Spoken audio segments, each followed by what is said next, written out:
नमस्कार मित्रों, ये जन्म कुंडली अध्ययन में आप सभी दर्शकों का फिर से स्वागत है।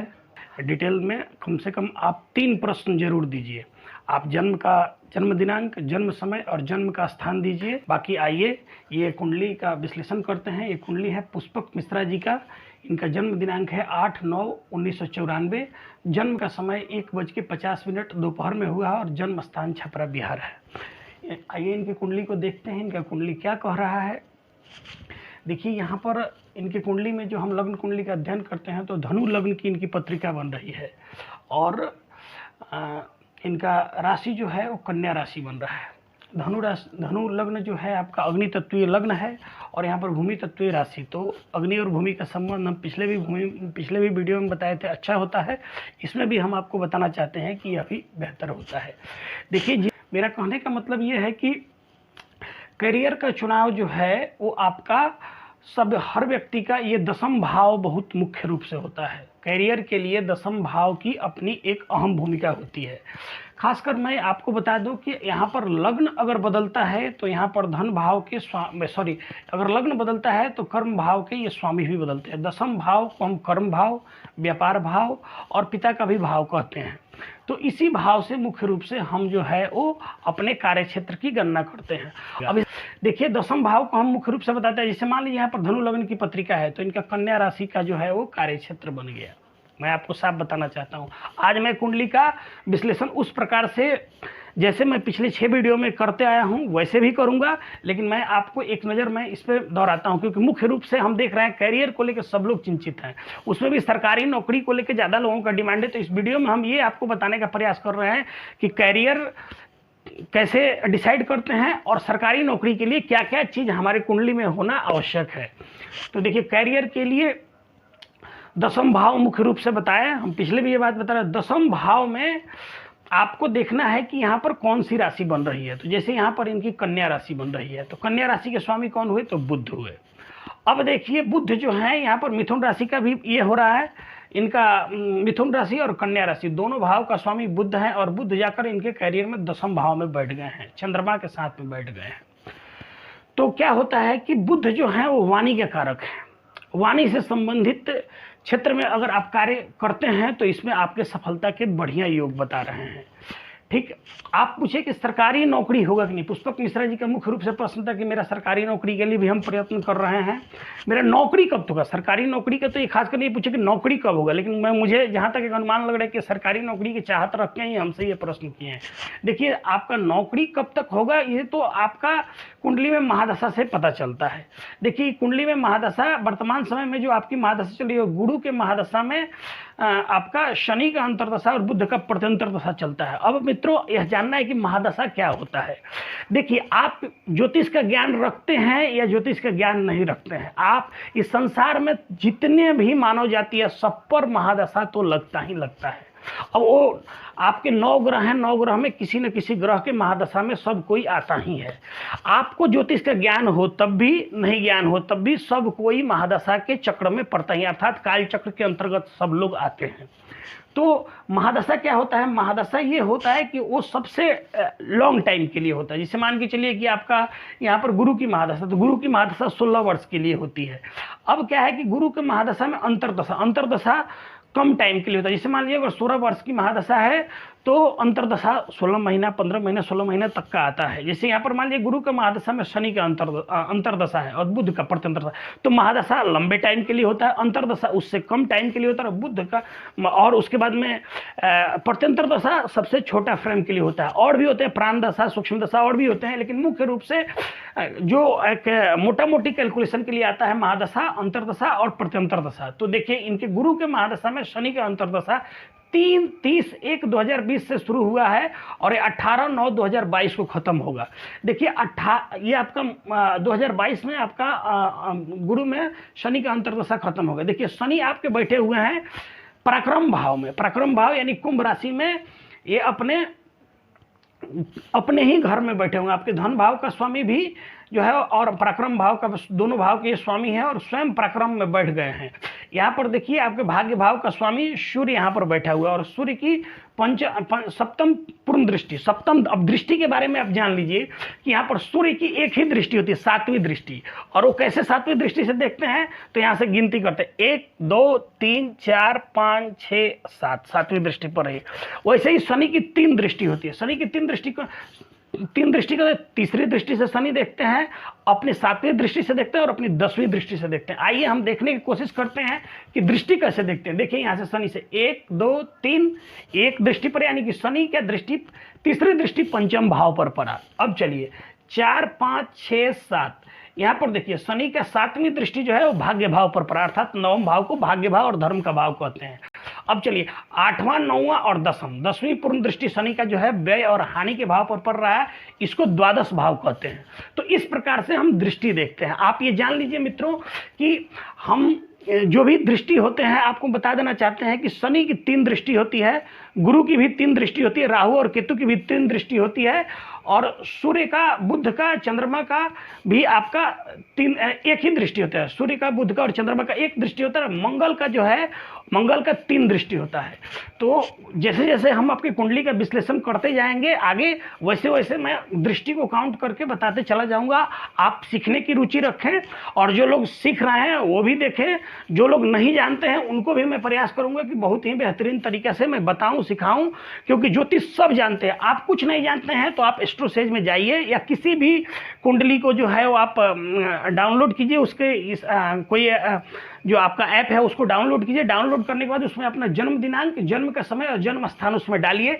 डालने के बाद में कुछ समझ में नहीं आता है तो आप ये लग्न कुंडली खोल सकते हैं और मेरे वीडियो से आप डायरेक्ट उसमें देखिए कि किसी विशेष घर में ग्रह बैठे हुए तो उसका हम कैसे फलादेश कर रहे हैं, उससे भी आप सीख सकते हैं। या कुछ समझ में नहीं आता तो एटलीस्ट महादशा देखिए, महादशा क्या है और मेरा महादशा कौन सा चल रहा है। महादशा चल रहा है, फिर उस आपके लग्न कुंडली में देखिए कि उस ग्रह जिसका महादशा चल रहा है उस ग्रह की क्या पोजिशनिंग है। उस पोजिशनिंग के बेसिस पर आपके साथ अच्छा बुरा क्या हो रहा है ये अनुमान लगाइए, और उसको अनुमान लगाने के बाद में आप हमसे सीधा प्रश्न कर सकते हैं। हम आपके प्रश्नों को उत्तर देंगे। आप चाहे तो कमेंट बॉक्स में 1-2 प्रश्न है तो लिख दीजिए। अगर आपको उससे संतुष्टि नहीं मिलता है तो मेरे साथ सीधे संपर्क कीजिए, कर सकते हैं, हमसे पूछ सकते हैं। मैं आपके हर एक प्रश्नों का उत्तर देने के लिए यहाँ पर हूँ। और आपका कोई जिज्ञासा भी हो तो उस जिज्ञासा समाधान के लिए भी हम हैं आपके पास। तो आइए फिर से हम एक नज़र फिर इनकी कुंडली पर देखते हैं।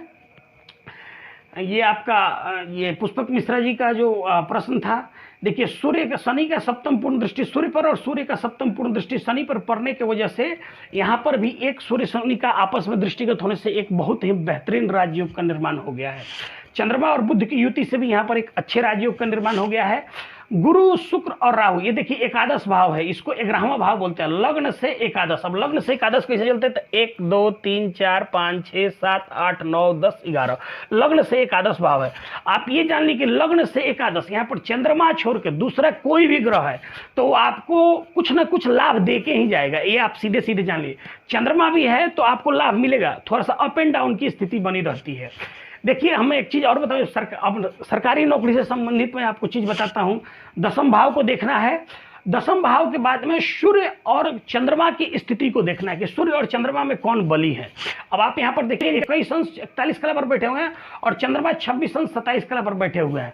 अब मैं आपको बता दूं कि यहाँ पर सूर्य और चंद्रमा दोनों के बीच में अवस्था का फर्क, सूर्य यहाँ पर कुमार अवस्था में है तो यहाँ पर सूर्य हमको बली दिखाई दे रहे हैं। तो एक हमारे लिए प्लस पॉइंट हो गया कि सरकारी नौकरी के लिए सूर्य जो है वह बहुत ही ज़्यादा योगदान रखते हैं। और सूर्य हमको कहाँ मिल गए, भाग्य भाव में, सिंह राशि में, और सिंह राशि इनका खुद की राशि होती है तो यहाँ पर ये स्वयं मिल गए।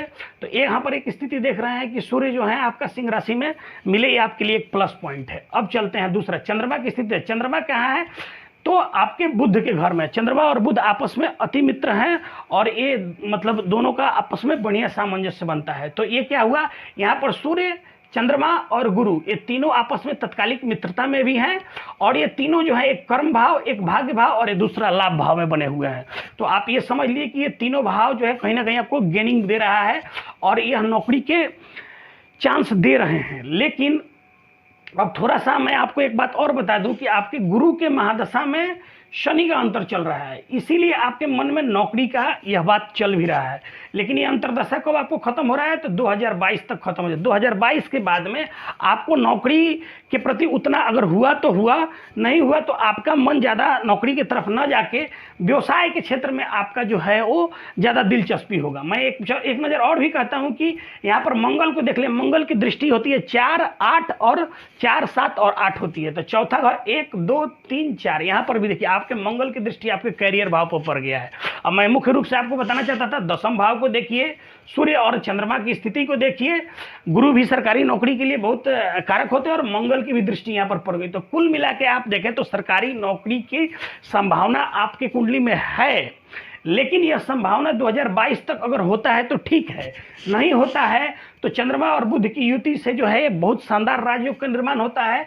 उसके बाद में भी आपका यह वित्त भाव, व्यापार भाव, और इसको भी व्यापार भाव बोलते हैं, यहाँ पर भी वित्त भाग और इस यहाँ पर भी बिजनेस वगैरह का भाव देखते हैं।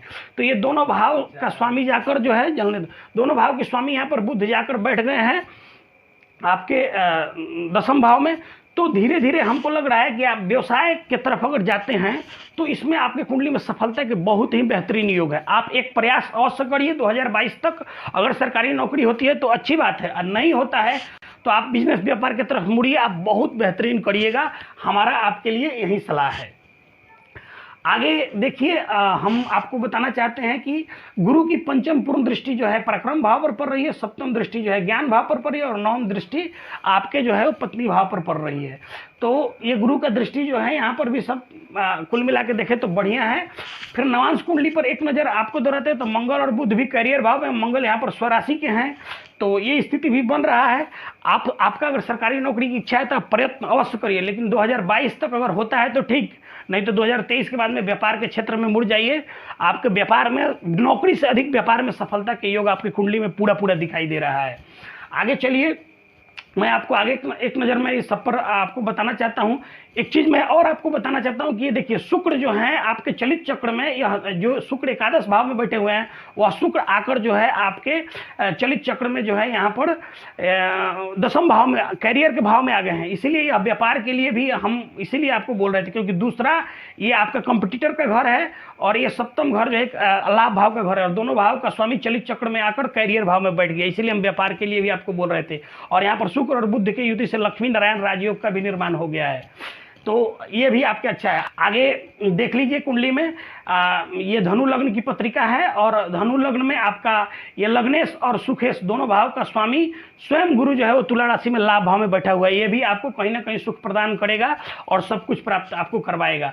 फिर आगे देखिए, ये आपका धनु लग्न की पत्रिका में सूर्य और गुरु कारक होते हैं, मंगल तटस्थ होते हैं, और चंद्रमा, शुक्र और शनि जो है वो अकारक होते हैं।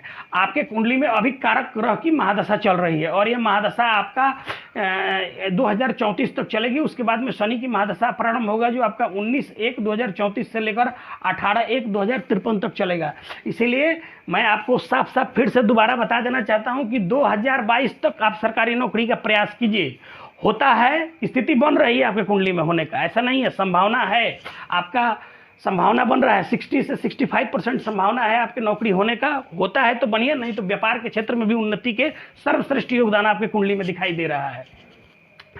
बस यही आपके कुंडली में है। बाकी थोड़ा सा एक देख लीजिए, यह शुक्ल पक्ष है, तिथि तृतीय है, कन्या राशि है इनका, और चित्रा नक्षत्र है। यह नक्षत्र मंगल का कहा जाता है। मंगल जो है इनकी दसम दृष्टि करियर भाव पर पड़ रही है, ये भी आपके लिए बेहतर है, मैं ऑलरेडी पहले बता चुका हूँ।